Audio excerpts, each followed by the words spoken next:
प्रणम्य परमात्मानं सिद्धं त्रैलोक्यवन्दितम् स्वाभाविक चिदानन्द स्वरूपं निर्मलाव्ययम् शुद्ध जीवादिद्रव्याणां देशिकं च जनीश्वरम् द्रव्यसंग्रहसूत्राणां वृत्तिं वक्षे समासुतम् जीवमजीवमदाह्वम् जिणवरवस्येण जीर्णनेत्थम् देविन्दुविन्दुवन्दं वन्दे तं सर्वदा शिरसा कहे जीव अजीव जिनवर वृषभ ने लोक में वे वंद्य सुरपति वृंद से वंदन करूं कर जोड़।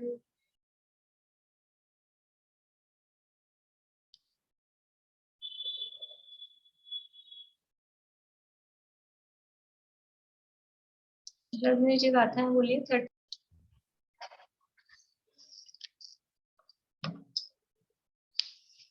द्रव्य संग्रह के अंतर्गत अपनी चर्चा चल रही है ध्यान के प्रकरण के संदर्भ में, और 49वीं गाथा में पदस्थ ध्यान के चर्चा की थी और पदस्थ ध्यान के ध्येय को पंच परमेष्ठी बताए थे। तो पंच परमेष्ठी जो पदस्थ ध्यान के वाचक हैं उनके स्वरूप की गाथाएं यहाँ पर अपनी चल रही हैं, और उसमें से जो अंतिम है साधु परमेष्ठी, साधु परमेष्ठी का स्वरूप यहाँ पर चल रहा है। गाथा नंबर है 54 द्रव्य संग्रह में, पेज नंबर है 249, 249 नंबर का पेज है।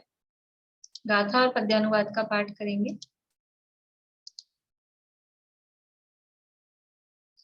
दंसणान समगम मग्गम मुखस जो उचारितम साधयदिनेच शुद्धम साहु समुनि नमो तस्स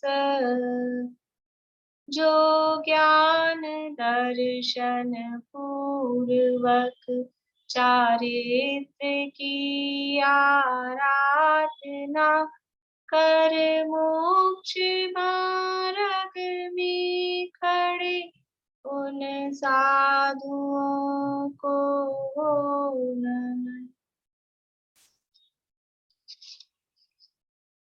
दर्शन और ज्ञान से पूर्ण मोक्ष मार्ग स्वरूप सदा शुद्ध ऐसे चारित्र को जो साधता है वह मुनि साधु परमेष्ठी है, उसको मेरा नमस्कार हो। गाथा की चर्चा अपनी हुई और टीका में भी काफी चर्चा अपनी हो गई है। टीका में यहाँ पर टीका की तो चर्चा हो गई है पूरी, ये विशेष जो टीका में ही विशेष यहाँ बता रहे हैं।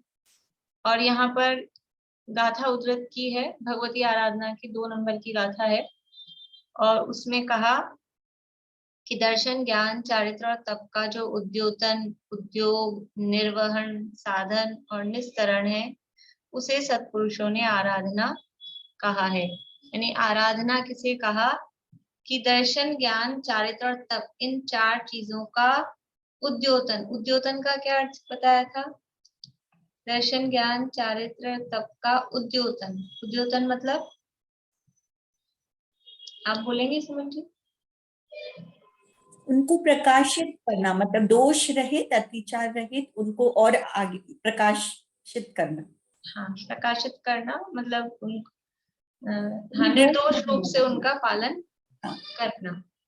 जैसे अपन अपने शब्दों में हमने कहा था उस पर पॉलिशिंग करना, शाइनिंग इसमें लाना, यह है उद्योतन। फिर उद्योग दर्शन ज्ञान चारित्र और तप का उद्योग का क्या अर्थ है? बोलिए रेखा। जो दर्शन ज्ञान चारित्र और तप है, इनको और चमकाना, इन चारों को, और इसमें लगे रहना, उसकी मतलब उसको आराधना में चमकाना तो उसका हो गया ना उद्योतन का। अब उद्योग उद्योग यानी उसमें लगे रहना, उसमें लीन रहना। यानी एक शब्द है उद्योतन और दूसरा शब्द है उद्योगम। उद्योत और उद्योग। उद्योग का क्या अर्थ किया? आराधना कर, नहीं आराधना, लगे रहना उसमें, उसको करते रहना आगे तक, मतलब वो लीन रहना उसमें। बोलिए निशान। जो दर्शन ज्ञान चारित्र तप रूप आराधना है, निरंतर उनका आराधक बने रहना, उनकी संगति करना तथा उन्हीं में उद्यमशील रहना और उन्हें उत्पन्न करने के लिए, उत्पन्न करके उनको भविष्य के लिए मेंटेन करके। हाँ, उद्योग का मतलब है उसमें उद्यम, प्रयत्न। उद्योतन था पहला शब्द। उद्योतन में तो था उसको और अधिक मतलब उसमें विशुद्धता बढ़ाना, तो निर्दोषता रूप से उसका पालन करना, उसको चमकाना, वो था उद्योतन। और ये है उद्योग। उद्योग का मतलब है कि उसी में पुरुषार्थ करते रहना, उसकी प्राप्ति के लिए, प्राप्त हो जाए तो उसको बनाए रखने के लिए। तो उसमें उद्योग क्या होगा कि सत्पुरुषों की संगति आदि करते रहना, प्रयास करते रहना, जो भी कुछ भी पुरुषार्थ है ना, वो सब कहलाएगा उद्योग के अंतर्गत। फिर तीसरा शब्द है निर्वहन। निर्वहन का क्या अर्थ है?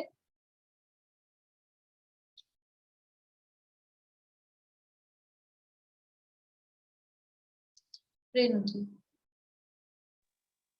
जो चारों है, ज्ञान और दर्शन और चारित्र और तप को हर परिस्थिति में निभाना, उनका निर्वाह करना।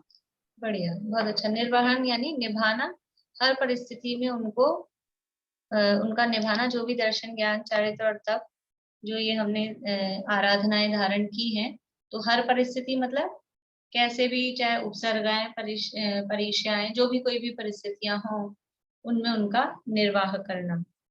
फिर है साधन।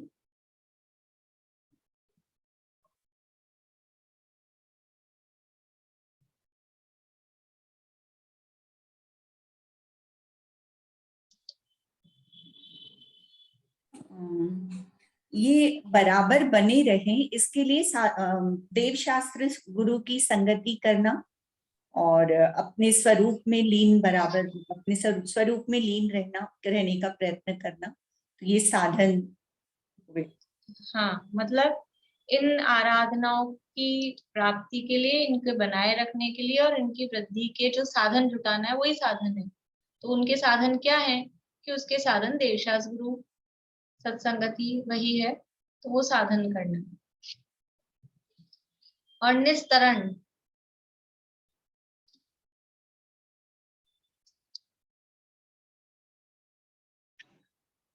अगले भव में भी न छूटे, पर भव में भी अपने साथ जाए। चार आराधना की विशुद्धता इतनी ज्यादा बढ़ जाए कि अगले भव में भी वो अपने साथ जाए। निस्तरण का मतलब है कि इस तरह से इन आराधनाओं की, मतलब इन दर्शन ज्ञान चारित्र तप की आराधना करना कि ये मरण पर्यंत तो छूते ही नहीं, इस भाव में तो निभाया ही है, निर्वहन किया ही है, उनका साधन किया ही है, उसके लिए प्रयत्नशील उद्यम किया ही है, उसका उद्योतन भी किया ही है, लेकिन अगले भाव में भी ये साथ चले जाएं। इस तरह से इनको जीवन भर निभाना। जब जीवन भर निभेंगी तो अगले भाव में भी ये साथ में जाएंगी, अगले भाव तक भी न छूटे, वो कहलाता है निस्तरण, साथ में उनको ले जाना।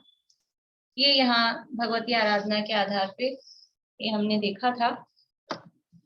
अब है यहाँ दूसरा, आगे इसी टीका में जो विशेष दे रहे हैं, मोक्ष पाहुड़ का रेफरेंस और यहाँ पे दिया है। देखिए थोड़ा ऊपर से पढ़ते हैं क्योंकि वो कनेक्टिंग ही है दोनों। बोलिए रेखा जी। मैम पहला तो था ये उद्योतन, और सेकंड वाला का क्या है? उद्योग। उद्योग। उद्योग। हाँ, मैंने प्राकृत की गाथा और उसका अर्थ भी अभी भेजा है ग्रुप में। प्राकृत वाली गाथा और वो भगवती आराधना का पूरा पेज वो आप लोगों को भेजा है, आप लोग देख लेना, अच्छे से मिला लेना जो भी कुछ लिखा हुआ आप लोगों ने, शब्द भी। मूल प्राकृत में पहला शब्द है उज्जोवण और दूसरा शब्द है उज्जवणम। तो उज्जोवण यानी उद्योतन और उज्जवणम यानी उद्यतम, उद्यम। तो एक तो है उद्योतन, उद्योत जो आताप उद्योत वाला उद्योत है ना, वो वाला उद्योत है पहला तो, और दूसरा है उद्योग, उद्योग में कुछ कर रहे हैं, पुरुषार्थ वाला है वो। ठीक है, देखिए यहाँ से पढ़ते हैं अपन। दर्शन, ज्ञान, चरित्र और तप का जो उद्योतन, उद्योग, निर्वहन, साधन और निस्सरण जो है उसे सत्पुरुषों ने आराधना कही है। इस आर्या छंद में कथित बहिरंग चतुर्विद दर्शन, ज्ञान, चारित्र और तप आराधना के बल से, यानी यहाँ ये जो चार आराधनाएं कही हैं, ये क्या कह रहे हैं, ये बहिरंग हैं। चतुर्विद, चतुर यानी चार, विद यानी प्रकार, ये चार प्रकार की आराधनाएं बाहर में कही हैं। अब बाहर में क्यों कही है, बहिरंग क्यों कहा है, तो इसका बहिरंग स्वरूप भी ले सकते हैं। और चार जहां हो गई, चार हो गए तो भेद हो गया, भेद हो गया तो वो व्यवहार हो गया, व्यवहार है मतलब बाह्य। समझ में आ रही बात? जहां पर भी भेद हो जाते हैं, भेद होते ही वो व्यवहार हो जाता है। इसलिए यहाँ पर ये यद्यपि दर्शन, ज्ञान, चारित्र, तप या आराधना है, आत्म स्वरूप की अपेक्षा से देखा जाए, आत्मलीनता की तरफ से देखा जाए, आत्मा की श्रद्धा, ज्ञान, आचरण की तरफ से देखा जाए तो अंतरंग है। लेकिन क्योंकि दर्शन, ज्ञान, चारित्र, तप ऐसे चार भेद किए, तो भेद होने से वो व्यवहार हो जाता है।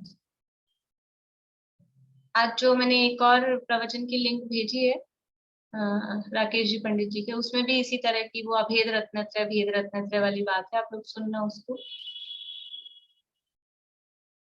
इस आर्य छंद में कथित बहिरंग चतुर्विद दर्शन, ज्ञान, चारित्र और तप आराधना के बल से, इसके बल से, और अब ये गाथा दी है फिर से मोक्ष बाहुड़ की 105 नंबर की, सेकंड लास्ट, मतलब मोक्ष बाहुड़ की अंतिम गाथा है लगभग। सम्मतम सन्नाणम सच्चारित्रम हि सत्तवोचेव चौरो चिट्ठहि आदि तम्हा आदाहु मे शरणम। यहाँ पे भी वही बात कर रहे हैं। सम्मतम यानी सम्यक दर्शन, सन्नाणम सम्यक ज्ञान, सच्चारित्रम सम्यक चारित्र, और सत्तवो, सत्तवो, सत्तवो यानी सत्तप यानी सम्यक तप, सत्तवो यानी सम्यक तप, सम्यक दर्शन, सम्यक ज्ञान, सम्यक चारित्र और सम्यक तप, च यानी और, एव यानी ही, चेव ये ही, चिट्ठई, चिट्ठई यानी इसका संस्कृत बनता है तिष्ठति, तिष्ठति यानी रहते हैं, उसमें बैठे हैं, तिष्ठति बोलते हैं। अत्र अवतर अवतर तिष्ठ तिष्ठ पूजा में बोलते हैं। तो ये चिट्ठई यानी तिष्ठने के अर्थ में, तिष्ठना यानी वहां रहना, वहां बैठना, उसमें स्थित होना, ऐसा अर्थ ले सकते हैं। कहाँ पर वो रहते हैं, कहाँ बैठे हैं, कहाँ स्थित हैं, आदे, आदे यानी आत्मा में। ये सम्यक दर्शन, सम्यक ज्ञान, सम्यक चारित्र और सम्यक तप, ये चारों एक आत्मा में ही बैठे हुए हैं, ये चारों आत्मा में ही निवास करते हैं, उसी में तिष्ठित स्थित हैं। तम्हा इसलिए, आदाहु में शरणम, में यानी मुझे, इसलिए मुझे, कौन शरण है, आदा आत्मा ही शरण है।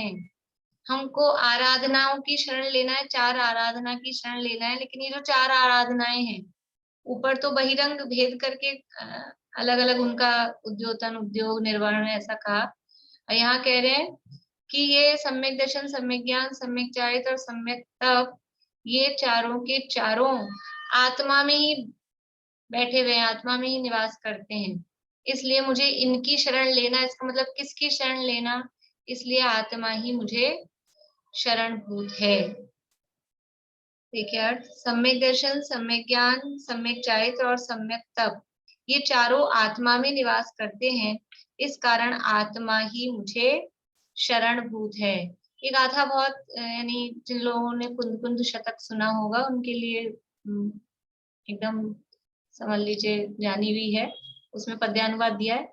सम्यक सुदर्शन ज्ञान तप समभाव सम्यक आचरण, सब आत्मा की अवस्थाएं आत्मा ही है शरण।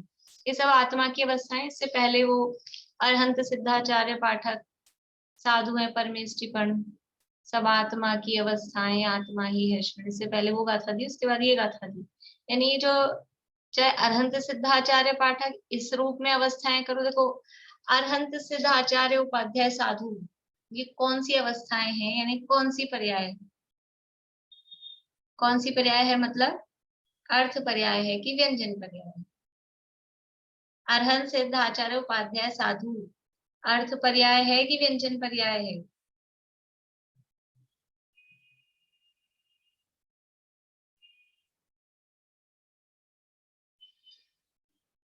जो भी आप जवाब देंगे उसको कारण सहित बताना पड़ेगा, खाली उंगली से काम नहीं चलेगा। और दूसरा प्रश्न अब इसी के साथ में, ये सम्यक दर्शन, सम्यक ज्ञान, सम्यक चारित्र, सम्यक तप, ये अर्थ पर्याय है कि व्यंजन पर्याय है? अभी दोनों को कंपेयर करना है अपने, ठीक है? बोलिए चारू भाभी।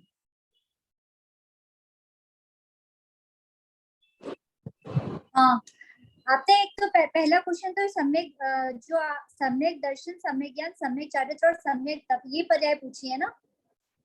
हाँ। तो ये अर्थ पर्याय है, क्योंकि जो व्यंजन पर्याय है वो तो प्रदेशत्व गुण की पर्याय हुए है, और बाकी प्रदेशत्व गुण के अलावा बाकी जो गुणों की पर्याय है आत्मा के, वो अर्थ पर्याय कहलाती है।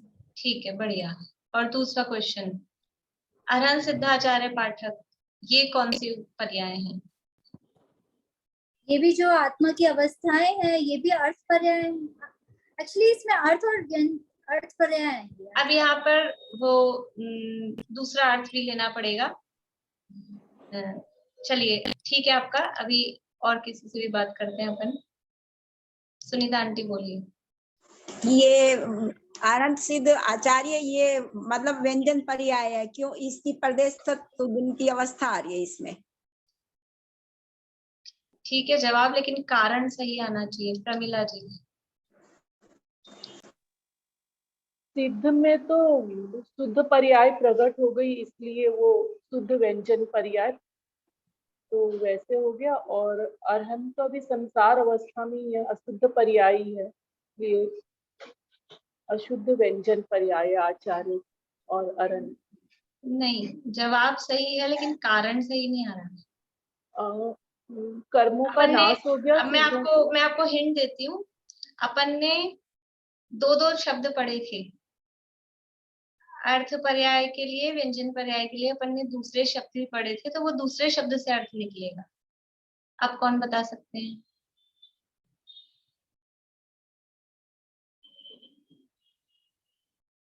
भारती आंटी।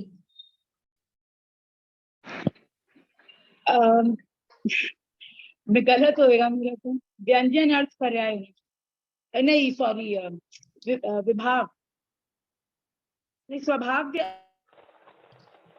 बोलिए वर्षा जी। द्रव्य पर्याय और गुण पर्याय, तो यहाँ पर अरहंत और सिद्ध ये जो है वो द्रव्य पर्याय है। बढ़िया, बहुत बढ़िया। देखिए अपन ने दो तरह से भेद देखे थे, अर्थ पर्याय और व्यंजन पर्याय। और अर्थ पर्याय को गुण पर्याय कहा और व्यंजन पर्याय को द्रव्य पर्याय कहा। तो यहाँ पे सम्यक सुदर्शन ज्ञान तप, ये तो समझ में आ रही है अपने को, अर्थ पर्याय है, गुणों की पर्याय है, इसमें प्रदेशत्व गुण का कुछ है नहीं। पर जो अरहंत सिद्धाचार्य पाठक हैं, उपाध्याय साधु हैं, इसमें अगर अपन व्यंजन पर्याय देख रहे हैं तो प्रदेशत्व गुण में, इसलिए अपने को कंफ्यूजन हो रहा है कि इसको अपन आकार देखें क्या देखें। तो इसको अपन आकार से नहीं देखें, इसको अपन अरहंत दशा है, ये एक गुण की पर्याय है क्या, अरहंत दशा किसी एक गुण की पर्याय है क्या? सिद्ध दशा किसी एक गुण की पर्याय है क्या? नहीं है। अरहंत सिद्ध पूरी ओवरऑल द्रव्य, जीव द्रव्य की पर्याय है, तो वो द्रव्य पर्याय है। तो क्योंकि हम द्रव्य पर्याय व्यंजन पर्याय को सेम ले रहे हैं, इसलिए हम उसको व्यंजन पर्याय बोल रहे हैं। नहीं तो हमको क्लियरिफिकेशन भी कर, मतलब वो भी हम कर सकते हैं कि यहाँ पर इसको द्रव्य पर्याय कहा जाएगा। समझ में आ रही बात? समझ में आया ना कारण आप लोगों को? सम्यक दर्शन, सम्यक ज्ञान, सम्यक चारित्र, सम्यक तप, ये तो अर्थ पर्याय हैं, गुण पर्याय हैं। और अरहंत सिद्ध आचार्य उपाध्याय साधु, ये द्रव्य पर्याय हैं। जो सिद्ध है वो कौन सी पर्याय लेते हैं? सिद्ध पर्याय को सिद्ध पर्याय स्वभाव व्यंजन पर्याय कहते हैं ना, स्वभाव व्यंजन पर्याय, वो व्यंजन पर्याय में ले रहे हैं सिद्ध। तो जब जो सिद्ध जिसमें लिए जा रहे हैं, अरहंत आचार्य उपाध्याय साधु, वो भी तो उसी में आएंगे। तो पर अपन उसको व्यंजन की तरफ से देखते हैं तो अपने को क्लियरिटी नहीं आ पाती है, तो उसको द्रव्य पर्याय से देखिए, द्रव्य पर्याय समझ में आता है। चलिए, तो बीच में मैंने पूछ लिया, ऐसे ही अपन ने पढ़ा था, इसलिए आगे बढ़ते हैं। बोलिए चारू।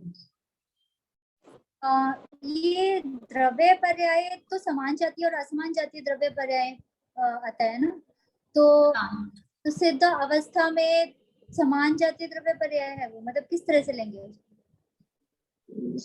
सिद्ध दशा को एक्चुअल में क्या है, सिद्ध दशा को व्यंजन पर्याय के अंतर्गत लेंगे और द्रव्य पर्याय भी लेंगे, तो उसको समान जाति असमान जाति, क्योंकि असमान जाति तो रही नहीं ना होगी, इसलिए भी सिद्ध पर्याय को बस द्रव्य पर्याय लेंगे, नहीं सॉरी व्यंजन पर्याय लेंगे। सिद्ध पर्याय के साथ द्रव्य पर्याय यूज में नहीं लेंगे, नहीं तो फिर ऐसे बोलेंगे कि जीव द्रव्य की शुद्ध पर्याय है, तो जीव द्रव्य की पर्याय है, इसलिए उसको द्रव्य पर्याय कहेंगे। लेकिन समान जाति है या असमान जाति वाला भेद उसमें नहीं ले सकते सिद्ध दशा में। ठीक है, ठीक। ये जो आपने बताया, ये मुझे किस में मिल सकता है, ये द्रव्य पर्याय और ये वाला? ये अपन ने ये सब अभी कुछ दिनों पहले ही सैटरडे की क्लास में चली थी, ये सारी बातें।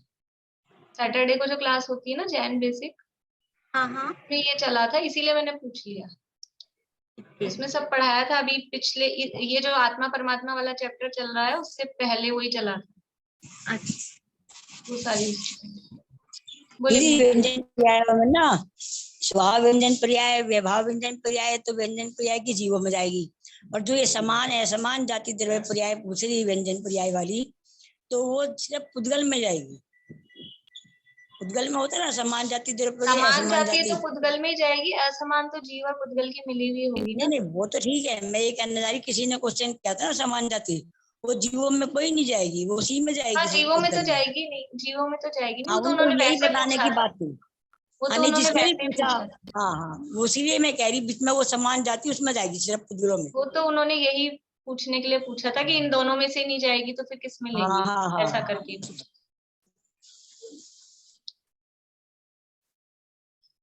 देखिए, सम्यक दर्शन, सम्यक ज्ञान, सम्यक चारित्र और सम्यक तप, ये चारों आत्मा में निवास करते हैं।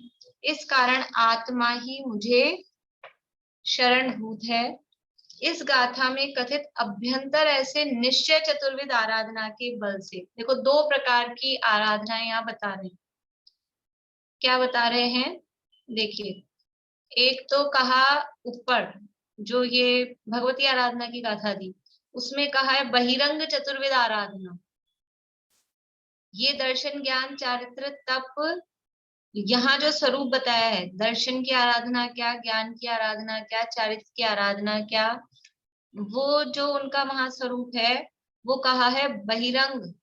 बहिरंग के कारण बताए कि भेद रूप से कथन किया है, और दर्शन की आराधना में व्यवहार सम्यक दर्शन, ज्ञान की आराधना में व्यवहार सम्यक ज्ञान आदि को लिया, तो ये बहिरंग चतुर्विध आराधना है। और अब ये जो यहाँ मोक्षपाहुड़ की गाथा दी है, सम्यक दर्शन, सम्यक ज्ञान, सम्यक चारित्र और ये सम्यक तप, ये सब क्या है? ये आत्मा में निवास करते हैं, इसलिए ये आत्मा में अभेद करके बात की, इसलिए इनको कहा अभ्यंतर ऐसी निश्चय चतुर्विध आराधना। तो ये दो प्रकार की आराधना, बहिरंग आराधना भी और अभ्यंतर आराधना भी। बहिरंग आराधना यानी दर्शन, ज्ञान, चारित्र और तप का उद्योतन, उद्योग, निर्वहन, साधन और निस्सरण। तो ये सब जो चीजें हैं ये व्यवहार रूप हैं। व्यवहार में अपन ने बात की थी पिछली क्लास में कि सम्यक दर्शन को किस तरह से उद्योतन होगा, कि उसको निर्दोष पालन करना। सम्यक ज्ञान का किस तरह से उद्योतन होगा, वहां भी उनके अष्ट अंग सहित और सम्यक ज्ञान, शास्त्र स्वाध्याय आदि करना, ये सब तो वो सब व्यवहार की बात थी, इसलिए उसको कहा बहिरंग आराधना। और ये चारों यहाँ पर आत्मा में ही निवास करते हैं, एक आत्मा से अभेद करके बात की, इसलिए इनको कहा अभ्यंतर आराधना। एक यहाँ फुटनोट छूट गया है, इसको देख लेते हैं। पेज नंबर 250 पे है, लास्ट में। इस आर्य छंद में कथित बहिरंग चतुर्विध आराधना के बल से, इसके लिए यहाँ फुटनोट दिया है, स्वात्मा के आश्रय से निश्चय बल प्रकट हुआ, तब उचित व्यवहार था, ऐसा बताने के लिए व्यवहार आराधना का बल कहा जाता है। यहाँ जो कहा ना बहिरंग आराधना के बल से, तो बहिरंग आराधना के बल व्यवहार का भी बल होता है क्या? तो यहाँ कह रहे हैं वास्तव में तो आत्मा, स्वात्मा, अपनी आत्मा, अपनी शुद्धात्मा के आश्रय से निश्चय बल प्रकट हुआ था। वास्तविक बल क्या है अपना? शरीर का बल वो मेरा बल नहीं है, शरीर की शक्ति वो मेरी शक्ति नहीं है, आत्मा की शक्ति। आत्मा की शक्ति कैसे प्रकट होगी? आत्मा की शक्ति आत्मा का आश्रय लेने से आत्मा की शक्ति प्रकट होती है।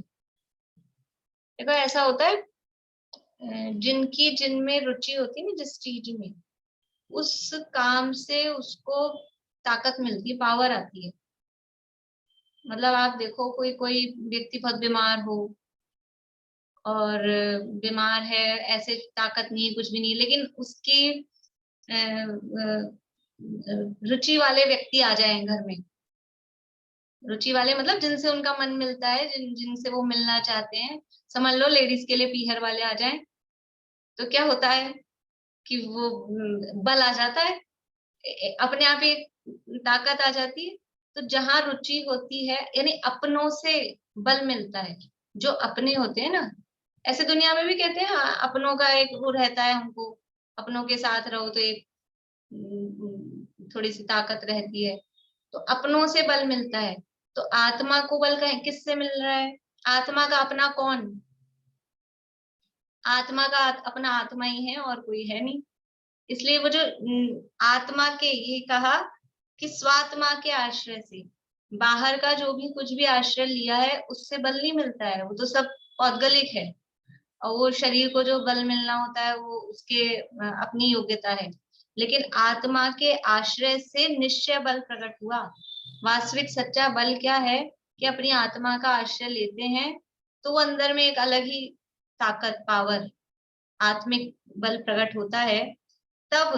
क्योंकि आराधना का बल कहा, तो वास्तव में यहाँ क्या कहना चाह रहे हैं कि व्यवहार आराधना के बल से यद्यपि काम नहीं होता, काम हो रहा है वो आत्मा के आश्रय से जो निश्चय बल प्रकट हुआ है उससे। लेकिन उस समय जब आत्मा का आश्रय लिया, उस समय उचित व्यवहार था। बाहर में क्या था?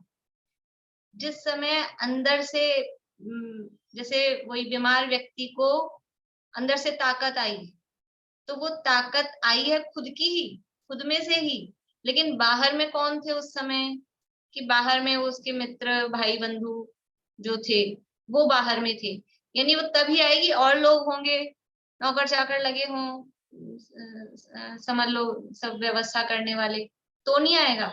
लेकिन अपने जो परिवारजन होंगे, भाई बंधु होंगे, वो होंगे, इधर बल आएगा तो बाहर में ये होंगे।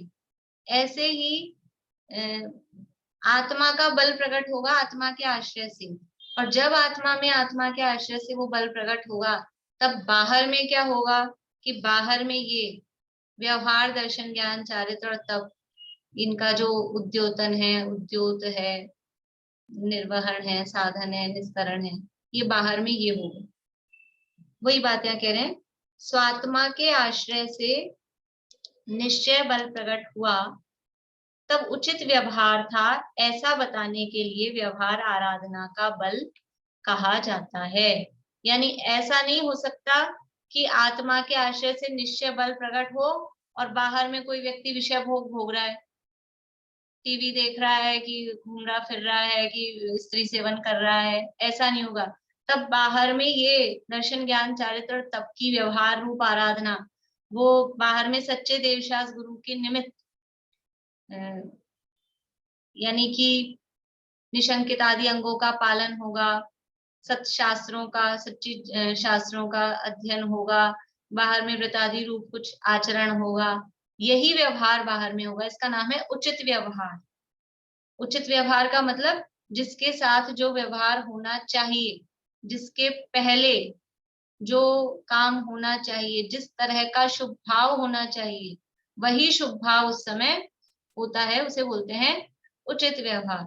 स्वात्मा के आश्रय से निश्चय बल प्रकट हुआ, तब उचित व्यवहार था, ऐसा बताने के लिए व्यवहार आराधना का बल कहा जाता है। मतलब कोई ये नहीं समझ ले कि यहाँ पर इस व्यवहार आराधना के बल से कहा तो इससे ही काम होता है, ऐसा नहीं है। काम तो अपनी आत्मा के आश्रय से होता है, लेकिन जब निश्चय होता है तो निश्चय के साथ में, निश्चय से पहले और उसके साथ में इस तरह का व्यवहार भी होता है। ये हर जगह जहां जहां ऐसी बात आ रही है पूरे इस ग्रंथ में बराबर सावधान कर रहे हैं, ये प्रकरण बराबर चल रहे हैं। देखिए अब आगे इस आगे वापस 251 पेज पे, इस गाथा में कथित अभ्यंतर ऐसी निश्चय चतुर्विद आराधना के बल से बाह्य अभ्यंतर मोक्ष मार्ग, जिस बाह्य अभ्यंतर आराधना का दूसरा नाम है, बाह्य अभ्यंतर मोक्ष मार्ग जिसका, ब्रैकेट को छोड़ के पढ़ते हैं अभी, बाह्य अभ्यंतर मोक्ष मार्ग जिसका दूसरा नाम है उसके द्वारा, और जिसका का अर्थ किया है कि जिस बाह्य अभ्यंतर आराधना का दूसरा नाम क्या है, बाहरी आराधना, बहिरंग आराधना और अंतरंग आराधना, दो प्रकार की आराधना बताई। ठीक है, दो प्रकार की आराधना बताई गई है, एक बहिरंग आराधना और एक अंतरंग आराधना। ये आराधना आई कहां से यहाँ पे, चल क्या रहा था, चल क्या रहा था प्रकरण, बोले निशांति। साधु परमेष्ठी का स्वरूप चल रहा, उसमें मोक्ष मार्ग के बारे में बताया। हाँ, और साध यदि का है ना, साधते हैं, मोक्ष मार्ग को साधते हैं, तो साधने से ही आराधना आई है। किस प्रकार साधते हैं, कि आराधना पूर्वक साधते हैं, या आराधना करते हैं, वो आराधना से मोक्ष मार्ग की साधना होती है। अब वो आराधना दो प्रकार से है, एक बहिरंग आराधना और एक अंतरंग आराधना। अब ये बहिरंग जब व्यवहार ही है तो अकेली अंतरंग की आराधना कर लें, बहिरंग आराधना क्यों करें, खाली अंतरंग ही कर लें, जब उसी से काम होने वाला है, वो ही अच्छी है, निश्चय है, तो अकेली होती ही नहीं है, अकेली होगी ही नहीं, अंतरंग होगी, अंतरंग आराधना है तो उसके साथ में बहिरंग आराधना होगी ही होगी। इसलिए दोनों के बल से कहा, बहिरंग आराधना के बल से और अंतरंग आराधना के बल से। इस गाथा में कथित अभ्यंतर ऐसी निश्चय चतुर्विद आराधना के बल से बाह्य अभ्यंतर मोक्ष मार्ग जिसका दूसरा नाम है, यानी जिस बाह्य अभ्यंतर आराधना का दूसरा नाम है, उसके द्वारा जो वीतराग चारित्र के अविनाभूत निज शुद्धात्मा को साधता है अर्थात भाता है, वह साधु परमेष्ठी है। बात वही चल रही है साधु परमेष्ठी की। क्या कह रहे हैं, साधयति, साधते हैं वो साधु हैं। साधु किसे कहा, कि जो साधना करे, जो साधे वह साधु। किसे साधे, किसे साधे, तो मोक्ष मार्ग को साधे। और वो मोक्ष मार्ग कैसा है, कि दर्शन ज्ञान चारित्र और तप स्वरूप है, चार आराधना स्वरूप मोक्ष मार्ग है। तो ये कैसी है शुद्धात्मा, वीतराग चारित्र के अविनाभूत। अविनाभूत शब्द पहले भी आया था, अ यानी नहीं, बिना यानी बिना, और भूत यानी होना, जिसके बिना जो नहीं हो, वो अविनाभूत। यानी वीतराग चारित्र का अविनाभूत निर्शुद्धात्मा है, यानी उसके साथ होता है। अविनाभूत मतलब जैसे कि कोई दो लोग हों, अभी तो सब अपने अपने घर में अलग अलग बैठे हैं, पर कभी ऐसा होता हो कि कोई दो जने एक साथ मंदिर आते हो हमेशा, तो ऐसे कहेंगे कि ये अविनाभूत हैं, इनके बिना ये नहीं आती, इनके बिना ये नहीं आती। ऐसा जैसे ऐसा उदाहरण है, उदाहरण के लिए समझना कि सम्यक दर्शन और सम्यक ज्ञान दोनों कैसे हैं कि सम्यक दर्शन के बिना सम्यक ज्ञान नहीं होता, सम्यक ज्ञान के बिना सम्यक दर्शन नहीं होता, दोनों अविनाभूत हैं। एक के बिना दूसरा नहीं, दूसरे के बिना पहला नहीं। तो ऐसे ही यहाँ ये कह रहे हैं कि निर्शुद्धात्मा, निर्शुद्धात्मा का अविनाभूत कौन है? वीतराग चारित्र। निर्शुद्धात्मा के बिना यानी उसी का पर्यायवाची समझ लो, निर्शुद्धात्मा का ही पर्यायवाची वीतराग चारित्र है, क्योंकि वो पर्यायवाची मतलब वैसा नहीं, लेकिन जैसे अपन उसकी जगह उसको यूज ले लें ऐसा नहीं, लेकिन वो उस स्वरूप ही है। वीतराग चारित्र है वो अपने आत्मा के स्वरूप ही है, आत्मा के आश्रय स्वरूप ही है। वीतराग चारित्र कहो या अपनी आत्मा की साधना कहो, एक ही बात है। तो जिस बाह्य अभ्यंतर मोक्ष मार्ग जिसका दूसरा नाम है, उस मोक्ष मार्ग के द्वारा किसको साधता है? शुद्धात्मा को साधता है। और वो शुद्धात्मा कैसा है? वीतराग चारित्र के अविनाभूत। क्योंकि मोक्ष मार्ग में चारित्र की आराधना की जा रही है। बात तो चारित्र की चल रही, शुरू की थी गाथा में कि दर्शन ज्ञान समग्रम मार्गम मोक्षस्य ही मग्गम मोक्षस्य जो चारित्रम, वो चारित्र को जो साधता है। तो वो चारित्र कैसा है?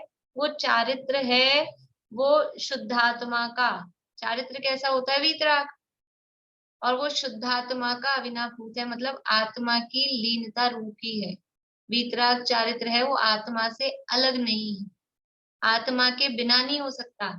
किसी चीज में जो भी क्रियाएं हम कर रहे हैं उसमें आत्मा तो हटा दो और फिर कहो हमारा चारित्र है, तो ऐसा नहीं हो सकता।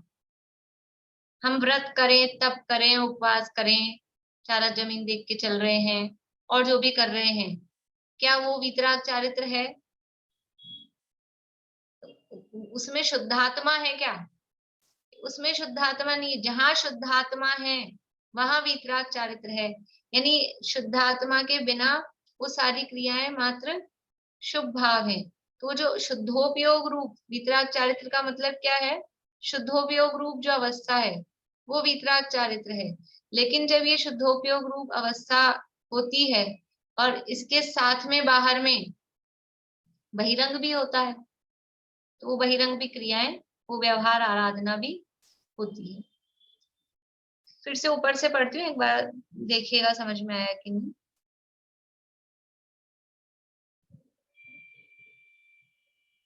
सम्यक दर्शन, सम्यक ज्ञान, सम्यक चारित्र और सम्यक तप, ये चारों आत्मा में निवास करते हैं। इस कारण आत्मा ही मुझे शरणभूत है। इस गाथा में कथित अभ्यंतर ऐसी निश्चय चतुर्विध आराधना के बल से बाह्य अभ्यंतर मोक्ष मार्ग जिसका यानी जिस बाह्य अभ्यंतर आराधना का दूसरा नाम है, उसके द्वारा बाह्य अभ्यंतर मोक्ष मार्ग जिसका दूसरा नाम है उसके द्वारा यानी उस बाह्य अभ्यंतर आराधना के द्वारा जो वीतराग चारित्र के अविनाभूत निज शुद्धात्मा को साधता है। यानी जो बहिरंग आराधना और अंतरंग आराधना, ये दो प्रकार की आराधना है। इन दो प्रकार की आराधनाओं के द्वारा किसको साधता है? साधता है अपनी आत्मा को। मोक्ष मार्ग को साधता है क्या? मोक्ष मार्ग को नहीं साधता है, अपनी आत्मा को ही साधता है। क्योंकि वो जो मोक्ष मार्ग है या वो जो वीतराग चारित्र है वो शुद्धात्मा का ही अविनाभूत है। वीतराग चारित्र कहो या मोक्ष मार्ग कहो, एक ही बात है। तो वीतराग चारित्र का अविनाभूत निर्शुद्धात्मा है, तो वास्तव में निर्शुद्धात्मा को साधता है, अर्थात भाता है। भाता है मतलब मुझे दूध नहीं भाता, मुझे चाय नहीं भाती, मुझे घिया नहीं भाता, ये भाता, ये वाला भाता नहीं है। ये भाता का मतलब है भावना। पीछे भी शब्द आ रहे थे, भावना। और का अर्थ भी वो हमारी वाली भावना नहीं है यहाँ पे। यहाँ भाता है का मतलब है अनुभव करता है, भाता है का मतलब है उस रूप अनुभव करता है। वीतराग चारित्र के अवनाभूत निज शुद्धात्मा को साधता लिखा है ना, साधता है अर्थात भाता है मतलब अनुभव करता है, वैसा ही उसका अनुभव करता है, वह साधु परमेष्ठी है।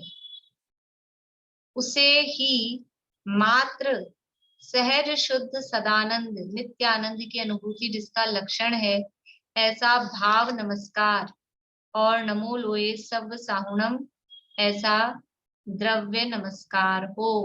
दो प्रकार के नमस्कार और यहाँ बताए हैं। आप लोगों ने देखे थे, जिन लोगों ने नहीं पढ़े थे पहले, मैंने पहली गाथा का उस दिन बताया था, दो प्रकार के नमस्कार पहली गाथा में से देखे किसी ने? जिन्होंने पढ़े उन्होंने तो पढ़े ही है। देखो दो प्रकार का नमस्कार है। अपनी जो वो पूजन है ना, युगल जी वाली है, सिद्ध पूजन, चिन्मय हो चिद्रूप प्रभु ज्ञाता मात्र चिदेश नहीं, उसकी वो लाइन है, द्रव्य भाव स्तुति से प्रभु वंदन तुम्हें अनंत। द्रव्य स्तुति और भाव स्तुति। समय सार में भी गाथाएं हैं इस तरह से, 3 गाथाएं 31, 32 और 33। यहाँ पर भी वही कह रहे हैं, भाव नमस्कार और द्रव्य नमस्कार। इसकी चर्चा समय सार का जो पहला कलश है, नमय समय सारा है, उसमें भी की जाती है। भाव नमस्कार किसे करना और द्रव्य नमस्कार किसे करना? द्रव्य भाव स्तुति से प्रभु वंदन तुम्हें अनंत।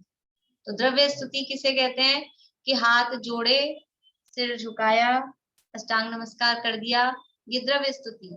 और भाव पूर्वक हम उस पूजा को पढ़ रहे हैं या फिर द्रव्य चढ़ा के इधर से उधर जल चंदन अक्षत कर रहे हैं, तो ये द्रव्य स्तुति या द्रव्य पूजा हुई। और हम बिना द्रव्य के कर रहे हैं तो ये क्या होती है? भाव पूजा या भाव स्तुति। ऐसा अर्थ नहीं है वो द्रव्य चढ़ाकर कर रहे हैं, हाथ जोड़ के कर रहे हैं, सिर झुका के कर रहे हैं, ये तो है ही द्रव्य। लेकिन जो खाली किताब खोल के भाव पूर्वक भी जो हम पढ़ रहे हैं वो भी द्रव्य ही स्तुति है। भाव स्तुति क्या है? भाव स्तुति का मतलब है कि वो जो जिस भाव को वो प्राप्त हुए हैं उस भाव को हम प्राप्त हो जाएं, उसका नाम है भाव स्तुति। देखो क्या कह रहे हैं कि उसे ही मात्र सहज शुद्ध सदानंद नित्यानंद की अनुभूति जिसका लक्षण है, ऐसा भाव नमस्कार। हम साधु परमेश्वरी को नमस्कार कर रहे हैं, तो भाव से नमस्कार कब होगा कि जैसा आनंद वो प्राप्त कर रहे हैं वैसा आनंद हम प्राप्त कर लें, दोनों के भाव सेम हो जाएं। जैसा आनंद उनको प्राप्त हो रहा है वैसा आनंद हमको प्राप्त हो जाए, इसका नाम है भाव नमस्कार। यानी हम भी अब आत्मा की वो क्या कर रहे हैं? वो आत्मा की अनुभूति कर रहे हैं। ये कहा कि वो आत्मा को साधते हैं, भाते हैं, यानी वो आत्मा की अनुभूति कर रहे हैं। तो वो जैसे आत्मा की अनुभूति, अपने आत्मा की वो अनुभूति कर रहे हैं और जैसा आनंद उनको आ रहा है वैसे ही हम भी अपने आत्मा की अनुभूति कर लें। वो बाहर में अनंत को देखें, सिद्धाचार्य उपाध्याय साधु इन्हीं को भी देखें, अनंत भगवान को देख रहे हैं या साधु परमेष्ठी को अपन देख रहे हैं, वो क्या कर रहे हैं? वो किसको देख रहे हैं? बड़े पंडित साहब का एक भजन है, भव्य निहारे अहो आपको, आप निहारे अपनी ओर, धन्य आपकी वीतरागता, प्रभुता का प्रभु और न छोड़। हम भगवान को देखे जा रहे हैं, हम तो भगवान को देख रहे हैं, भगवान है भगवान। और भगवान किसको देख रहे हैं? ये तो देखो भगवान किसको देख रहे हैं। भव्य निहारे अहो आपको, और आप निहारे अपने, भगवान तो खुद को देख रहे हैं। तो भगवान को या पंच परमेष्ठियों को, साधु परमेष्ठी को भाव नमस्कार क्या होगा कि जो वो कर रहे हैं वो हम करें। ऐसा भरतेश वैभव में भी आता है कि भरत चक्रवर्ती की 96,000 रानियां, 96,000 रानियों के हृदय में कौन बसता है? भरत चक्रवर्ती, उनका पति, वो उनके हृदय में बसता है। लेकिन भरत जी के हृदय में कौन बसता है? वो 96,000 नहीं बसती हैं। कि व्यवहार से कहो तो एक जिनेंद्र भगवान बसते हैं, और नहीं तो इधर निश्चय से कहो तो अपनी उनकी शुद्धात्मा वो उनके हृदय में बसती है। तो यहाँ भाव नमस्कार कैसे है कि जैसे अनुभूति वो कर रहे हैं अपनी शुद्धात्मा की, वैसी ही अनुभूति हम भी करें, उसका नाम है भाव नमस्कार।